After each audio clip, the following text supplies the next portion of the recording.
혹시 우리가 매일 지나다니는 다리나 일하는 건물이 아프면 아프다고 스스로 말해줄 수 있다면 어떨까요? 좀 공상과학 같나요? 오늘은 바로 그런 일을 가능하게 만드는 기술, 우리 눈엔 보이지 않지만 세상을 훨씬 더 안전하고 스마트하게 만들고 있는 정말 놀라운 기술에 대해 한번 제대로 파헤쳐 보겠습니다. 자, 한번 상상해 보세요. 매일 수많은 차와 사람이 오가는 거대한 다리가 있습니다. 근데 이 다리에 정말 눈에 보이지도 않을 만큼 미세한 균열이 생기기 시작하는 바로 그 순간. 그걸 수십 킬로미터 떨어진 관제센터에서 실시간으로 알아챌 수 있다면요? 이게 무슨 재난 영화에나 나올 법한 얘기 같지만 이게 바로 지금 현실이 되고 있는 기술입니다. 자, 이번엔 시선을 완전히 반대로 돌려서 우리 몸속으로 한번 들어가 볼게요. 암과 싸우고 있는 환자가 있다고 생각해 보세요.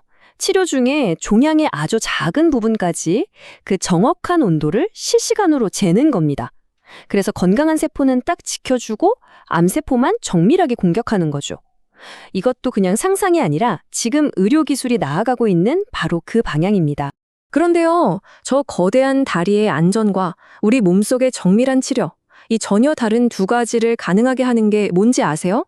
바로 우리 머리카락보다도 얇은 유리가닥 하나랑 그 안을 쌩쌩 달리는 빛 한 줄기라는 사실. 믿어지세요?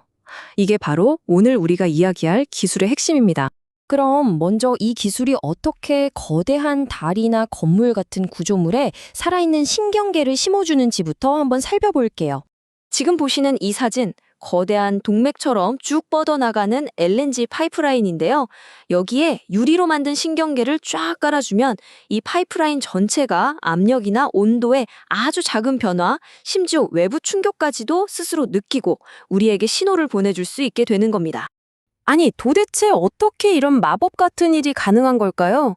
이제 그 원리를 한번 들여다볼 시간입니다. 그 비밀은 바로 광섬유 센서에 있습니다. 자, 보통 광섬유는 데이터를 실어 나르는 고속도로잖아요. 근데 이 센서는요, 그 고속도로 자체가 주변 상황을 느끼는 거예요.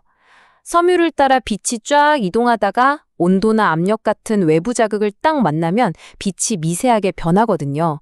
마치 잔잔한 호수에 돌을 던졌을 때 물결이 있는 것처럼요. 우리는 바로 그 빛의 물결, 그 미세한 변화를 분석해서 지금 무슨 일이 일어나고 있는지 정확하게 알아내는 거죠. 기존의 전자 센서랑 비교해 보면 그 장점이 확 드러나는데요. 광섬유 센서는 전자기 간섭에 전혀 영향을 받지 않아요. 그리고 크기는 훨씬 작고 아주 뜨겁거나 극한의 압력에도 잘 견딥니다. 한마디로 기존 센서가 맥을 못 추는 그런 혹독한 환경에서 진짜 능력을 발휘하는 완전 게임 체인저인 셈이죠. 자, 그럼 다시 스케일을 확 키워서 이 기술이 우리 일상을 지키는 저 거대한 구조물들에 구체적으로 어떻게 쓰이는지 한번 보시죠. 우리가 매일 건너는 다리, 지나가는 터널, 일하는 고층 빌딩, 그리고 저 거대한 댐이나 해양 시추선, 심지어 바람을 가르는 풍력 터빈까지 이 모든 것들이 광섬유 센서 덕분에 24시간 내내 자기 건강 상태를 스스로 점검받고 있는 거예요. 정말 보이지 않는 곳에서 묵묵히 우리의 안전을 지켜주고 있는 거죠. 자, 이제 이야기의 가장 극적인 전환점입니다.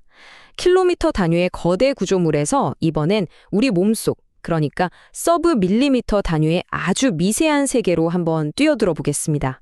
지금 보시는 것처럼 광섬유 센서는 우리 몸속에서 종양 치료 과정을 실시간으로 지켜보는 의사의 또 다른 눈이 되고요. 아주 정밀한 수술을 돕는 섬세한 손이 되어주기도 합니다. 거대한 다리에서부터 우리 몸속 세포 단위까지, 와, 이 기술의 적용 범위는 정말 끝이 없는 것 같네요. 물론 이렇게 대단한 기술이라고 해서 만능은 아닙니다. 현실적인 장벽들도 분명히 존재하거든요. 이제 이 기술이 지금 마주하고 있는 과제들을 솔직하게 한번 들여다보죠. 역시 가장 큰 장벽 중 하나는 돈, 바로 비용 문제입니다. 여기 숫자가 딱 보여주죠. 2023년 조사에서 중소기업 10곳 중 3, 4곳은 초기 설치 비용이 너무 부담스러워서 도입을 망설이고 있다고 답했어요. 아무리 기술이 좋아도 이걸 감당할 수 없다면 그야말로 그림의 떡이잖아요. 이 경제적인 현실이 기술 확산에 있어서 아주 중요한 과제입니다. 또 다른 문제는 바로 표준화입니다. 업계의 약 20%는 호환성 문제를 걱정하고 있어요. 이게 뭐냐면 마치 A회사 스마트폰 충전기가 B회사 거랑 안 맞는 것처럼 제조사마다 센서나 시스템이 달라서 서로 연결이 잘 안 되는 문제가 생길 수 있다는 거죠. 이 기술이 더 널리, 더 쉽게 쓰이려면 모두가 따를 수 있는 공통된 규칙이 필요합니다. 마지막으로 기술적인 부분인데요. 교정 문제입니다. 이건 여러 개의 저울이 전부 똑같은 무게를 정확하게 가리키도록 맞추는 작업이랑 비슷해요.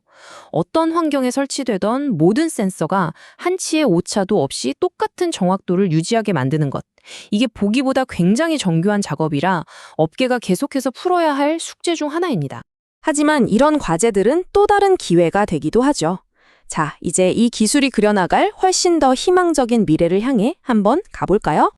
지금까지는 그저 느끼는 신경계였다면 이제는 한 단계 더 나아가서 이 신경계에 생각하는 능력을 심어주는 단계로 진화하고 있습니다. 어떻게 그게 가능하냐고요? 바로 인공지능 AI와의 만남을 통해서입니다. AI는요, 이 광섬유 센서 네트워크가 쏟아내는 어마어마한 양의 데이터를 실시간으로 쉬지 않고 분석합니다. 그리고는 마치 수천 명의 전문가가 24시간 지켜보는 것처럼 우리 인간의 눈으로는 절대 찾아낼 수 없는 아주 미세한 이상 징후나 패턴을 귀신같이 발견해내죠. 덕분에 우리는 이제 문제가 터진 뒤에 고치는 사후 대응이 아니라 문제가 생기기 전에 미리 예측하고 대비하는 예방 유지 보수의 시대로 들어설 수 있게 되는 겁니다. 결국 이 광섬유 센서라는 기술은 우리 세상에 목소리를 주고 있는 것과 같아요. 다리도 건물도 심지어 우리 몸속까지도 우리에게 끊임없이 말을 걸기 시작한 거죠. 이제 우리가 그 목소리에 제대로 귀를 기울인다면 과연 우리는 어떤 놀라운 이야기들을 듣게 될까요? 이것이야말로 이 기술이 우리에게 던지는 가장 흥미로운 질문이 아닐까 싶습니다.